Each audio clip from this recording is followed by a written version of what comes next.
வணக்கம் மக்களே. அஞ்சனா சுபி தமிழ் ஆடியோ நாவல்ஸுக்கு உங்களை அன்புடன் வரவேற்கும் நான் உங்கள் ஆர்ஜே கிருத்திகராஜ். இன்னைக்கு நாம கேட்க போகிற கதையோட தலைப்பு காதல் ஔஷதம் நீ. இந்த கதை உங்களுக்கு பிடிச்சிருந்தால் லைக் பண்ணுங்கள், கமெண்ட் பண்ணுங்கள், உங்கள் ஃப்ரெண்ட்ஸ் அண்ட் ஃபேமிலி கூட ஷேர் பண்ணுங்கள். நம்ம சேனல் இன்னும் நீங்கள் சப்ஸ்கிரைப் பண்ணலைன்னா பக்கத்தில் உள்ள பெல் ஐக்கானையும் ப்ரெஸ் பண்ணிவிடுங்க. சரி வாங்க கதைக்குள்ளே போகலாம். ஔஷதம் 10. கேக் பேக்கிங்கில் கணேஷ் ஒரு முக்கிய கலவை. அதுவும் சாக்லேட் கேக்குகளுக்கு ஃப்ராஸ்டிங், கிளேஸ், சாஸ் போன்ற மேல்பூச்சு கலவைகள் செய்வதில் அதிமுக்கியமான பங்கு வகிக்கும் ஒரு வகை சாக்லேட் பாகு. அதன் வார்த்தை உச்சரிப்பை போலவே அதன் செய்முறையும் சற்று பதிவிசாக செய்ய வேண்டிய ஒன்று. வெட்டிய சாக்லேட் துண்டுகளையும் வெண்ணெயையும் இரட்டை கொதிகலனில் டபுள் பாய்லர் வைத்து மிதமான வெப்பத்தில் பக்குவமாய் ஃப்ரெஷ் கிரீம் சேர்த்து கட்டிகள் இல்லாமல் கவனமாக கலக்க வேண்டும். சற்று ஏமாந்தாலும் பாகு தீந்து போகும் அபாயம் உண்டு. அன்று காலை டேக் அண்ட் பேக்ஸின் பேக்கிங் கிச்சனில் இந்த சாக்லேட் கணாஷை தயார் செய்வதற்கான டார்க் கொவேச்சர் சாக்லேட்டுகளை சிறு துண்டுகளாக வெட்டி கொண்டிருந்த வர்தினியின் நிலையும் ஏறத்தாழ இந்த கலவையின் செய்முறை போலத்தான். பார்த்து பதமாக கையாளாவிட்டால் அவள் மாட்டிக்கொண்டிருக்கும் இச்சூழலை அவள் உயிரை உருக்கப் போவது திண்ணம். கைகள் இயந்திர கதியில் அந்த சாக்லேட் கலவையை கையாள மனம் தானாக சில தினங்களுக்கு முன்னர் அரங்கேறிய தனது பெண் பார்க்கும் படலத்தை நினைவு கூர்ந்தது. தந்தை ரிஷிதான் மாப்பிள்ளை என்று கூறிய மறுநிமிடம் வானில் சிறகடித்து பறந்தது பெண்ணின் மனம்.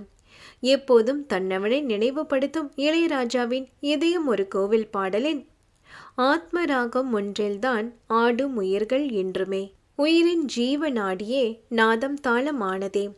உயிரில் கலந்து பாடும்போது எதுவும் பாடலே என்ற வரிகளை எப்போதும் அவள் இதழ்களில் அலையா விருந்தாளியாக வந்து ஒட்டி கொண்டது.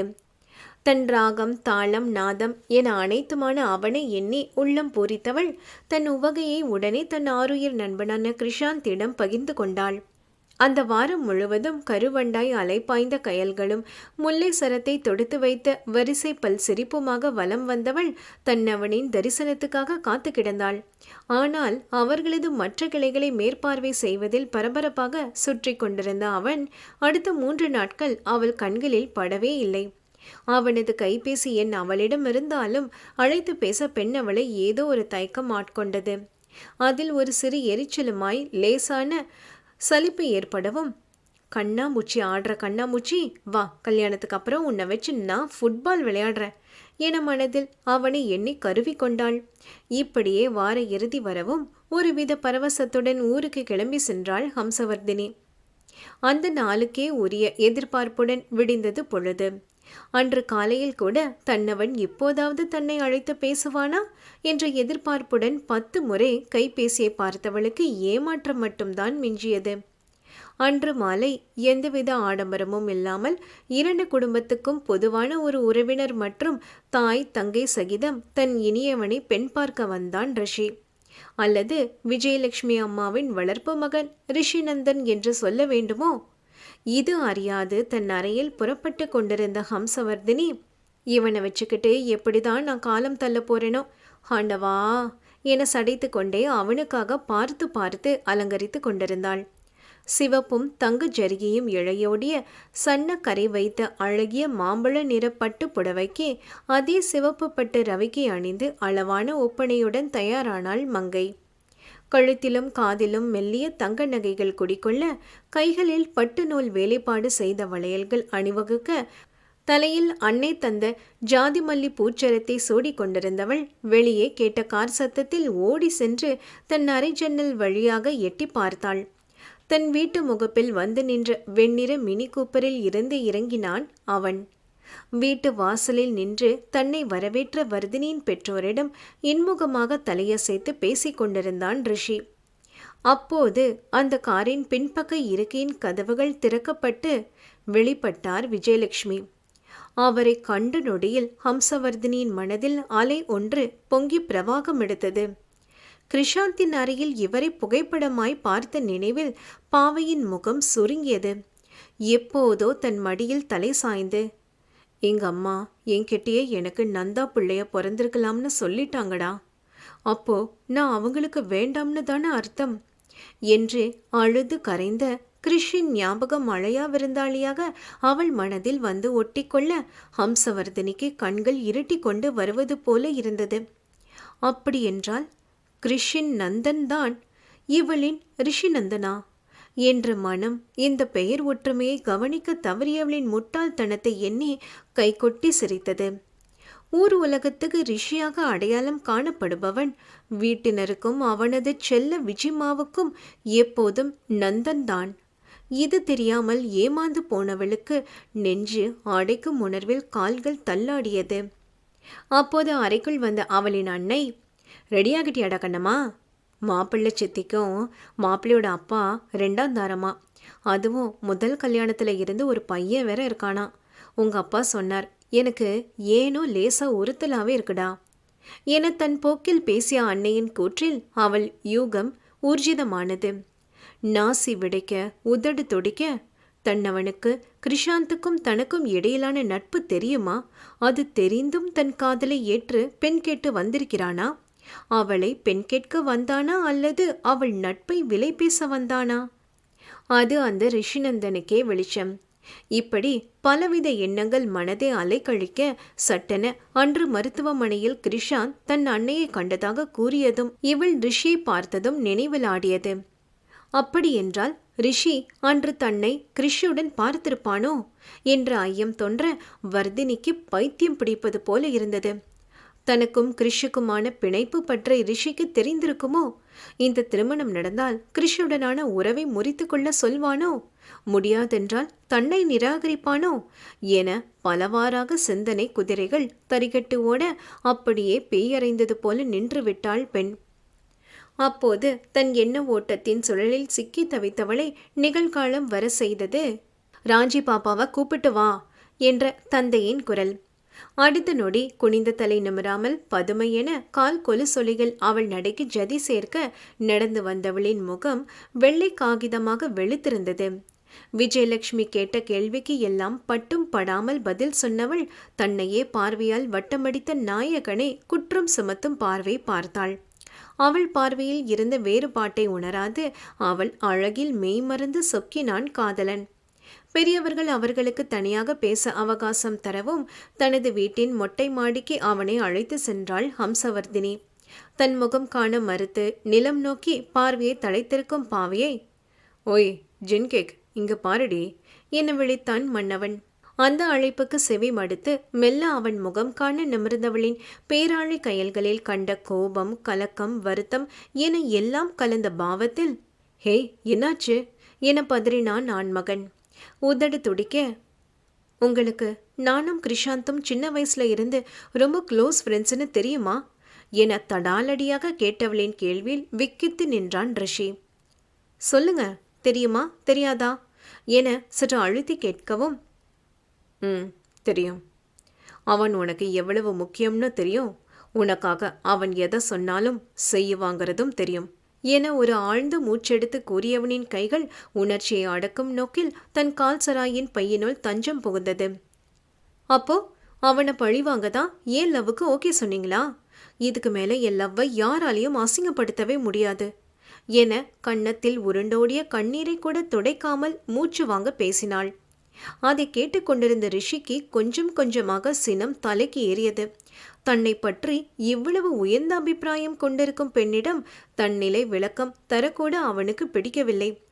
எனினும் அவளை வார்த்தைகளால் நோகடித்து விடக்கூடாது என பொறுமை காக்க முயன்றவனிடம் தடாலடியாக, என்னால கிருஷாந்த எந்த காலத்திலையும் என் வாழ்க்கையில இருந்து தூக்கி எறிய முடியாது. உங்க 2 பேருக்கும் நடுவுல இழுபட நான் தயாரில்லை. அவனை ஜெயிக்க ஏன் காதல் தான் உங்களுக்கு கிடைச்சுதா என யோசிக்காமல் வார்த்தைகளை கொட்டி கவிழ்த்தாள். அதை கேட்டவனின் நெஞ்சம் ஒரு நிமிடம் நின்று துடித்தது. காதலுக்காக நட்பை விலை பேசும் அளவு தான் என்ன அவ்வளவு கீழ்த்தரமானவளாகவா அவள் பார்வைக்கு தெரிகிறோம் என்ற எண்ணத்தில் அவன் பொறுமை பறிபோனது. ஆமாண்டி, அப்படித்தான்னு சொன்னா என்ன செய்வ என நுனி நாக்கில் அமர்ந்திருந்த வார்த்தைகள் வெளிவர துடிக்க முயன்று அதை அடக்கியவன் அவளை ஒரு உணர்ச்சியற்ற பார்வை பார்த்து தன் ட்ரேட்மார்க் இஸ் இட் என்றபடி அங்கிருந்து அகன்றான். பாவையின் அவநம்பிக்கையில் மனம் குமைந்தவன் வசதியாக தான் வெளிப்படையாக எதையும் பேசாததை மட்டும் மறந்தான். எங்கு இப்போது ஏதாவது விளக்கம் தரப்போக வார்த்தை தடித்து விடுமோ என பயந்து அப்போதைக்கு எதுவும் பேசாமல் அமைதியாக வந்துவிட்டான். அதற்குள் கீழே பெரியவர்கள் தங்கள் பேச்சுவார்த்தையை முடித்துக்கொண்டு தட்டு மாற்றிக் கொண்டனர். ஊருக்கு வந்த மகளின் முகத்தில் வந்து போன வெட்கத்திலும் மகிழ்ச்சியிலும் அவளுக்கும் இத்திருமணத்தில் பரிபூரண சம்மதம் என்று உணர்ந்த சங்கரனும் மகிழ்ச்சியாகவே தாம்பாள தட்டை மாற்றிக்கொள்ள சம்மதித்தார். மேலும் நல்ல நாள் பார்த்து நிச்சயம் வைத்துக் கொள்ளலாம் என விஜயலட்சுமி கோரவும் இடைப்பட்ட ராஜேஸ்வரி, எங்க பாருங்க, நல்ல நாள் கிழமைன்னு விசேஷ நாளப்ப எல்லாரும் ஒன்று கூடி நின்னாதான் எங்க பொண்ணுக்கு சொந்தம் பந்தம் முன்னாடி மரியாதை. அதனால நிச்சயத்துக்கு உங்க குடும்ப வாரிசுங்க எல்லாரும் இருக்கிறது போல பார்த்துக்கோங்க என கராராக கூறியவர் அந்த உங்க குடும்ப வாரிசுங்க எல்லாரும் என்ற வாசகத்தில் தந்த அழுத்தத்தை விஜயலட்சுமி உணராமல் இல்லை. அவர் மறைமுகமாக தன் மற்றொரு மகனை பற்றிதான் கூறுகிறார் என்று விஜயலட்சுமிக்கு நன்றாகவே புரிந்தது. ஒரு தாயாக அவர் நினைப்பதும் நியாயம்தானே. மகள் வாழ்க்கைப்பட போகும் குடும்பத்தில் முரண்கள் பல இருந்தாலும் அடிப்படை புரிதலும் ஒற்றுமைக்கும் பஞ்சமில்லை என்று உறவுகளிடம் காட்டிவிடும் துடிப்பை தவறென்று கூற முடியாதே. எனவே ஒருவித இயலாமையுடன் தலையாட்டி வைத்தார் விஜயலட்சுமி. ஹம்சவர்தினியிடம் பேசிவிட்டு வந்த மகனின் முகத்தில் நீரில் நனைத்த பழுக்க காய்ச்சி எக்கினை ஒத்த இருகளை கண்டு திகைத்தார். அதற்கு ஏற்றது போல இலக்கின்றி எங்கோ வெறித்து கொண்டிருந்த மங்கையின் பார்வையும் அவர் சந்தேகத்துக்கு வலு சேர்த்தது. மேலும் சற்று நேரம் பேசிக் கொண்டிருந்த பெரியவர்களின் பேச்சு பூர்வீகம், பிறந்த இடம், குடும்பம் என திசை மாற எதேச்சியாக அவர்கள் குடும்பம்தான் தன் அன்னையின் பக்கத்து வீட்டில் குடியிருந்தது என்பதை பேச்சுவாக்கில் தெரிந்து கொண்டார். தன் தாத்தா பாட்டியின் இறப்புக்கு பின்னர் கிருஷாந்தும் சொத்துக்களை விற்றுவிட்டு மும்பையில் குடியேறியதால் விஜயலட்சுமிக்கும் பொள்ளாச்சி வர வேண்டிய வேலையே இல்லாமல் போனது. சற்று முன் தெரிந்த விஷயத்தினால் உண்டான ஆச்சரியத்துடன் கண்களில் மின்னல் வெட்ட ரிஷியை ஒரு பொருள் பொதிந்த பார்வை பார்த்து வைத்தார். நிஜமா ரிஷி, நான் நினைக்கிறது நடக்குமா? இதுல உனக்கு வருத்தம் எதுவும் இல்லையா என பார்வையால் வினவியவருக்கு ஆறுதல் அளிப்பது போன்று தன் கண்களை ஒரு முறை மூடி திறந்தான் மைந்தன். எதையும் உணராமல் தனி உலகில் சஞ்சரித்து கொண்டிருந்த வர்தினியும் விடை பெறும் பொருட்டு தன்னிடம் பேச வந்த விஜயலட்சுமியிடம், இப்போ கூட உங்க ரிஷி வாழ்க்கைக்காக தானே ஆண்டி எங்க அம்மா சொன்னதுக்கு தலையாட்டுனீங்க? உங்களுக்கா கிருஷ சேர்த்துக்கணும்னு தோணவே இல்லைல என குரலில் ஆதங்கம் தொனிக்க கேட்டுவிட்டாள். சின்னவளின் அந்த கேள்வியில் விஜயலட்சுமியின் முகம் சிரித்து விட்டது. என்றோ தன் அன்னை கிருஷின் உயிர் தோழியின் புகழ் பாடியது நினைவில் ஆட இத்தனை காலம் தன் மகனை தூணாக தாங்கி நின்ற பெண் மீது தனி பிரியம் எழுந்தது. தன் கையிறு நிலையை எப்படி கூறி அவளுக்கு புரிய வைப்பது என்று அவருக்கும் புரியவில்லை. அப்போதும் எள்ளலாக, கிருஷோட க்ளோஸ் ஃப்ரெண்ட் ஹம்சவர்தினி தான் நான், உங்க ரிஷி சொல்லலையா என கேட்ட சின்ன பெண்ணிடம், என் பையன் தப்பு செஞ்சா கண்டிக்கிற உரிமையும் தண்டிக்கிற அதிகாரமும் ஒரு அம்மாவா எனக்கு இருக்குன்னு நினைக்கிறேன். நான் கையாண்ட விதம் தப்பா இருக்கலாம், ஆனா என் நோக்கம் சரிதான் என கூறியவருக்கு பெற்ற மகனை பற்றிய கவலை எப்போதும் போல இப்போதும் அவர் மனதை ஆரித்தது. ரொம்ப பாவம் ஆண்டி கிரிஷ், உங்களை அவனுக்கு அவ்வளோ பிடிக்கும். எவ்வளோ நாளைக்கு இப்படி அவனை ஒதுக்கி வைப்பீங்க என நியாயம் கோரிய பாவையின் வார்த்தைகளில் குற்ற குறுகுறுப்புடன் தலை கவிழ்ந்து நின்றவரின் கண்கள் லேசாக கலங்கியது. ஆனாலும் தன் நண்பனுக்காக அவன் தாயிடமே நியாயம் கோரி நிற்பவளின் மீது விஜயலட்சுமிக்கு துளி கோபம் வரவில்லை. மாறாக தன் தோழனின் நலம் நாடும் அவளது நல்ல உள்ளம் அவரை ஈர்த்தது. தன் ரிஷிக்கு இவள் சரியான ஜோடிதான் என மனதில் மகனின் தேர்வை மெச்சிக்கொண்டார். யாரும் பார்க்காமல் நாசுக்காக கலங்கிய கண்களை துடைத்து கொண்டு, நீ மனசு வச்சா இனி யாரும் ஒதுங்கி இருக்க தேவையில்லை வர்தினி என அவள் தலையை ஆதூரத்துடன் வருடி உள்ளர்த்தத்துடன் பேசிவிட்டு சென்றார். அவரின் பேச்சு உட்பொருள் புரியாது இப்போது திகைத்து நிற்பது வர்தினியின் முறையாயிற்று. தன் அன்னைக்காக அந்த வரவேற்பறையில் காத்து கொண்டிருந்த ரிஷியின் கூறிய விழிகள் அன்னையின் வாடிய முகத்தையே கூர்ந்து கொண்டிருந்தது. கிளம்பலாம் நந்தா என முனகிவிட்டு சென்றவரையும் சற்று தள்ளி இதழ்களை கடித்து கண்ணில் இட்ட அஞ்சனம் லேசாக கலைந்து பதட்டத்துடன் நின்ற வர்தினியையும் கண்டு, சரியான அவசர கொடுக்க, அது சரி அவன் ஃப்ரெண்டு தானே என மானசீகமாக மனதில் அவளை அச்சித்து விட்டு தன் அன்னையுடன் விடை பெற்றான். அந்த வெதுப்பகத்தின் வாசலில் கேட்ட காலணி சத்தத்தில் தன் நினைவுகளில் இருந்து மீண்டாள் ஹம்சவர்தினி. வந்திருப்பது தன்னவன் என்று உணர்ந்தும் திரும்பி அவன் பார்வை எதிர்கொள்ள மறுத்தாள். கருமமே கண்ணாக வேலியில் ஆழ்ந்திருப்பது போன்று நடித்து கொண்டிருந்தவளின் முதுகை ஊசியாய் துளைத்தவன், திமிரு பிடிச்சவ பார்க்குறாளா பாரு என குரல் எழுப்பாமல் முனகினான். அவள் முதுகுக்கு பின் வெகு அருகில் சென்று நின்றவன் தன் தொண்டையை கனைத்து தன் இருப்பை உணர்த்த, அதற்கு மேல் தாங்க முடியாமல் உடல் விரைக்க சடாரென திரும்பினாள் வர்தினி. அதில் லேசாக அவன் மீது உரசியவளின் பிரத்யேக மனமும் அவள் கன்னத்தில் ஈசியிருந்த சாக்லேட் கரையும் அந்த வெதுப்பகத்தின் வெப்பத்தையும் மீறி அவனுக்குள் தீ மூட்டி கொண்டிருந்தது. அவளை ஒரு நொடி குறுகுருவென பார்த்தவன், miss Hamsavardhini, meet me in my office என ஒரு கடின குரலில் மொழிந்துவிட்டு திரும்பி பார்க்காமல் தன் அலுவலக அறைக்கு சென்றான். ஒரு முதலாளியாக அவன் கட்டளையை மீற வழியின்றி கீர்த்தியிடம் தன் பணியை சில நிமிடங்கள் பார்த்து கொள்ள சொல்லிவிட்டு அவனை காண சென்றாள். தட் தட் என இருமுறை தன் அலுவலக அறையை தட்டிக்கொண்டு உள்ளே வந்தவளை குற்றம் சாட்டும் பார்வை பார்த்தான் ரிஷி. எந்த முகாந்திரமும் இல்லாமல், கல்யாணம் வேண்டாம்னு சொன்னியா உங்க அப்பா கிட்ட என்றவனின் நேரடி கேள்வியில் கொஞ்சம் தடுமாறினாள் காதலி. அவன் முகம் காண மறுத்து எங்கோ வெறித்து கொண்டிருந்தவளை வேகமாக நெருங்கி அவள் தாடியை அழுந்து பற்றி, கேள்வி கேட்டா பதில் சொல்லணும் என கூறி ஊடுருவும் பார்வை பார்த்தான். வார்த்தைகளை எப்போதும் அளந்து அளந்து பேசுபவன் முதல் முறை தன் கட்டுப்பாட்டை மீறி, என்ன உன் ஃப்ரெண்டு சொன்னானா அவனை கல்யாணம் பண்ணாத, லைஃப் வீணா போயிடும்னு என்றவனின் வார்த்தைகளில் உஷ்ணம் தகித்தது. அதை கேட்ட வர்தினிக்கும் மூக்கு நுனிக்கு மேல் கட்டுக்கடங்காமல் கோபம் துளைத்தது. அவனின் அழுத்தமான பிடியில் இருந்து தன்னை விடுவித்து கொண்டவள், நம்மளை பத்தி பேசுறப்ப தேவையில்லாம அவனை இழுக்காதீங்க, இது நானா எடுத்த முடிவு, நமக்குள்ள சரி வராது என விடுவிடுத்தவளின் குரல் கடைசி வாக்கியத்தை கூறும்போது கமறியது. இஸ் இட், சரி வராதா என ஒரு உணர்ச்சியற்ற குரலில் வினவிக்கொண்டே அவளை தன்னோடு கட்டி நெருக்கி அவள் பிடரியை அழுந்த பற்றினான். அவனின் உடும்பு பிடியில் இருந்து திமிரி விடுபட முயன்ற பெண்ணால் ஒரு ஆங்கலம் கூட அவனை தள்ள முடியவில்லை. உயிரை ஊடுருவும் பார்வையுடன், ஓ மேடம்க்கு இப்பதான் நமக்குள்ள செட் ஆகாதுங்கிறது ஞானோதயம் வந்துச்சா, சும்மா இருந்தவன் பின்னாடி துரத்தி துரத்தி கேக் கொடுத்து லவ் மெசேஜ் அனுப்புனப்ப தெரியலையோ என வினவியவனின் நக்கல் பொதிந்த குரலில் வர்தினியின் முகம் விழுந்துவிட்டது.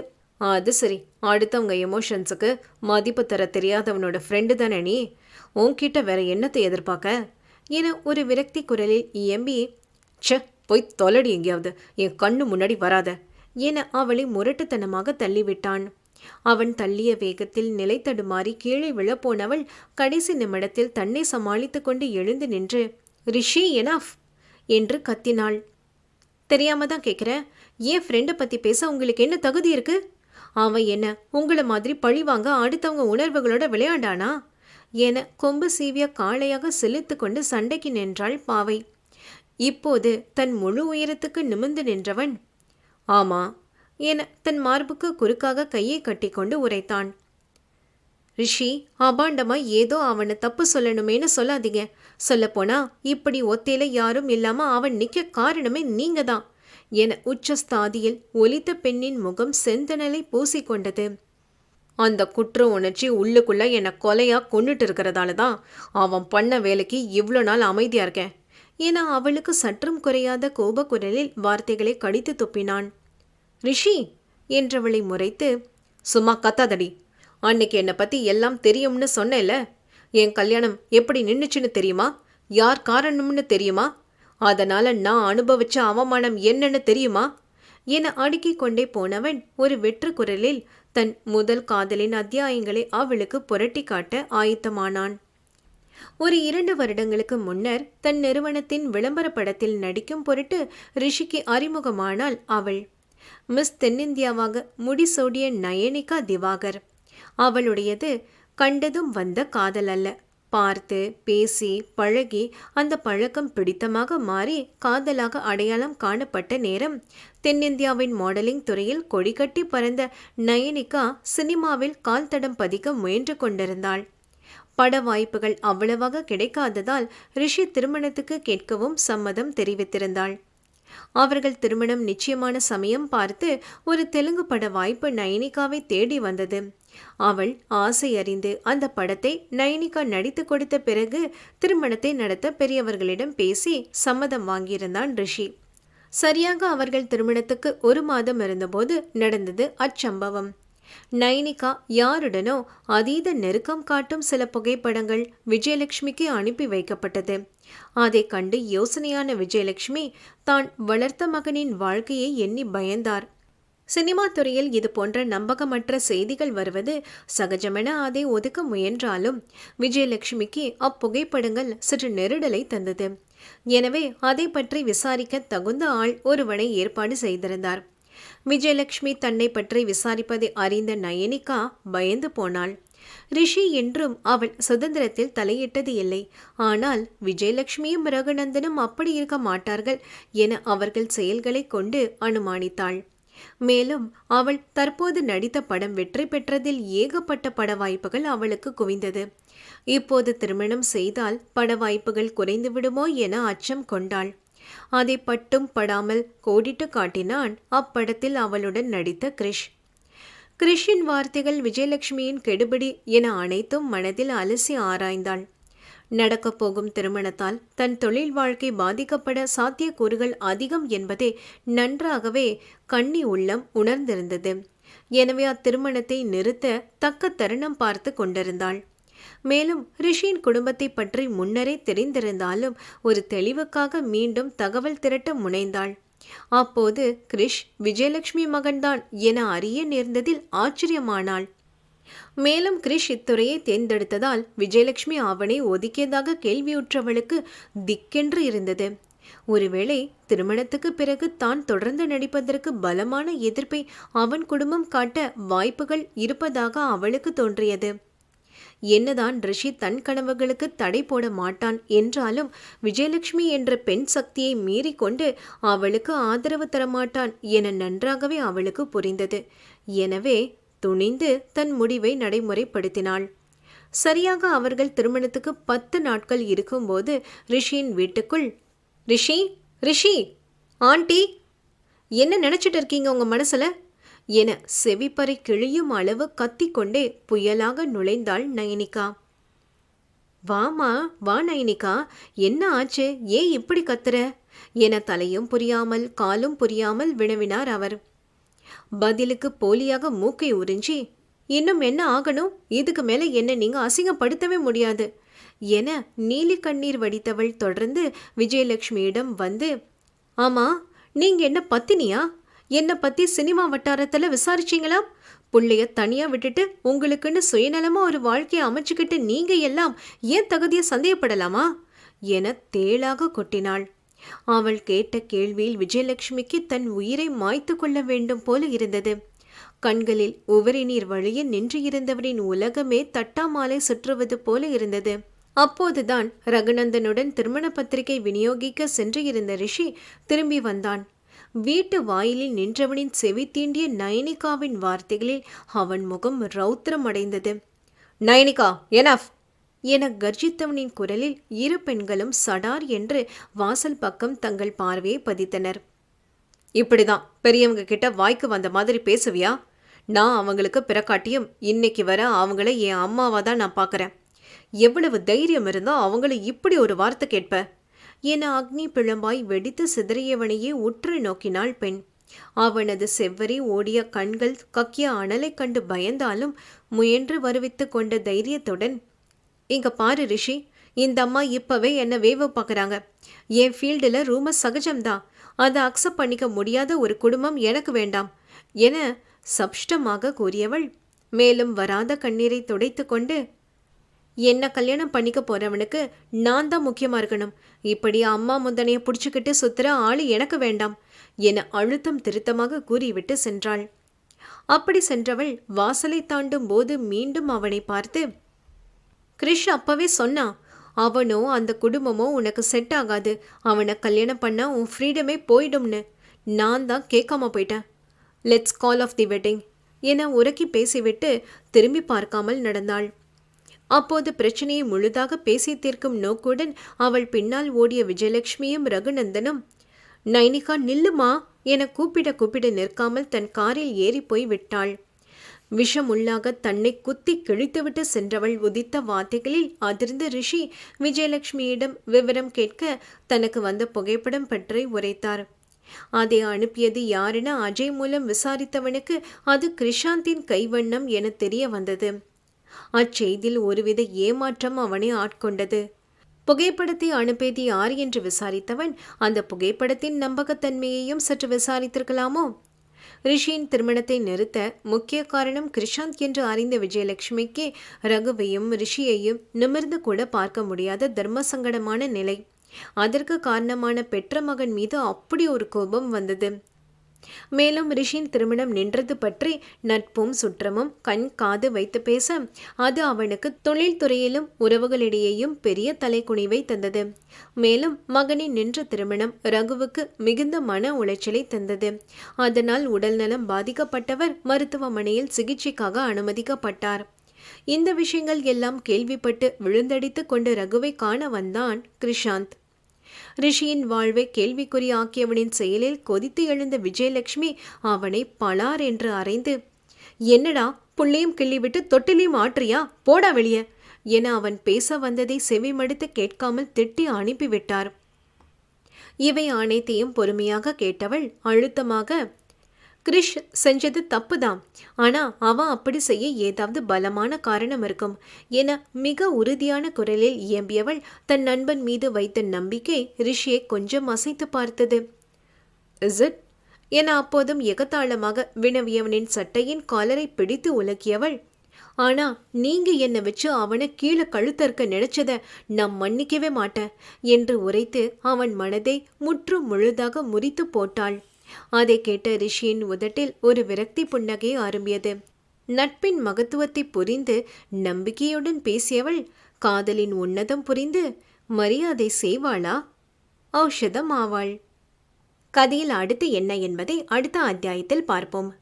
சேனலை சப்ஸ்கிரைப் செய்து அதுவரை இணைந்திடுங்கள் எங்களோடு. நன்றி.